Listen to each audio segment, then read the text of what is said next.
আজকে দেখলাম পঞ্চগড় সদর উপজেলার বিএনপির সভাপতি তিনি একটা বিএনপির আওয়ামী লীগের অফিস নিজের হাতে উদ্বোধন করতেছেন। এর মধ্য দিয়ে বোঝা গেল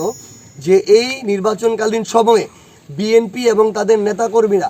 আওয়ামী লীগের সকল নেতাকর্মীকে ব্যবহার করে, অপরাধী নিরপরাধ কিচ্ছু দেখে নাই, সবাইকে ব্যবহার করে, সবার সাথে ইন্টারনাল আতাত করে তারা এই নির্বাচনে একটা ভোটকে প্রভাবিত করার তাদের জায়গা থেকে চেষ্টা করেছে। তারা এই ইন্টারনালি এই ইঞ্জিনিয়ারিংয়ের আরেকটা প্রসেসও করেছে। আমরা এটা যেই জায়গা থেকে কথা বলতে চাই, কোনো একজন মানুষ যে আগে ধরেন আওয়ামী লীগ করছে কিংবা নৌকায় ভোট দিছে,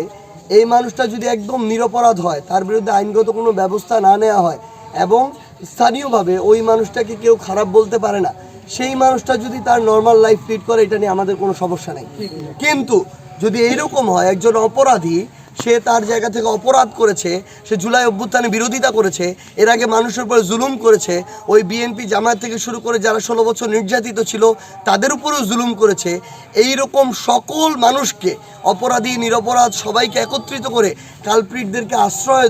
দেওয়ার জন্য তাদের আশ্রয় অফিস খুলে দেওয়া হয়, তাহলে আমরা মনে করি এই বিএনপি আসলে 16 বছর তাদের জায়গা থেকে যেটা গিয়েছিল, তাদের নিজেদের কার্যক্রমে এটার আসলে বৈধতা দেয় যে তারা সম্ভবত এটার হয়তো তাদের প্রাপ্যতাই ছিল, এই জন্য তারা তাদের জায়গা থেকে এই কাজগুলো করছে। না হলে তাদের উপরে জুলুম হয়েছে, তাদের কত নেতাকর্মীর উপরে অত্যাচার নির্যাতন হয়েছে, তারা এখন অপরাধী নিরপরাধ কিচ্ছু দেখতেছে না, তারা তাদের জায়গা থেকে এই কাজটা করতেছে।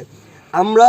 এখন পর্যন্ত আইনগতভাবে আওয়ামী লীগের রাজনীতি বাংলাদেশে নিষিদ্ধ আছে।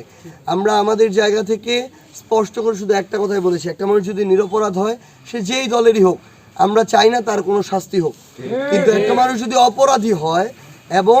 যেখানে আওয়ামী লীগ একটা নিষিদ্ধ রাজনৈতিক দল, তাদের অফিস যখন চালু করে দেওয়া হয়, তার মানে বিএনপি তাদের জায়গা থেকে উপরে উপরে যতই ভালো সাজার চেষ্টা করুক না কেন, ভিতরে ভিতরে তারা ওই ভারতীয় যে আধিপত্যবাদ ওইটার কাছেও মাথা নত করেছে, সেখানেও তারা সেজদা দেওয়া শুরু করেছে। এবং একই সাথে তারা যারা এই যে আওয়ামী সময়ে মানুষের উপর জুলুম করেছে, অত্যাচার করেছে, নির্যাতন করেছে, তারা তাদের কাছেও সিজদা দেওয়া শুরু করেছে।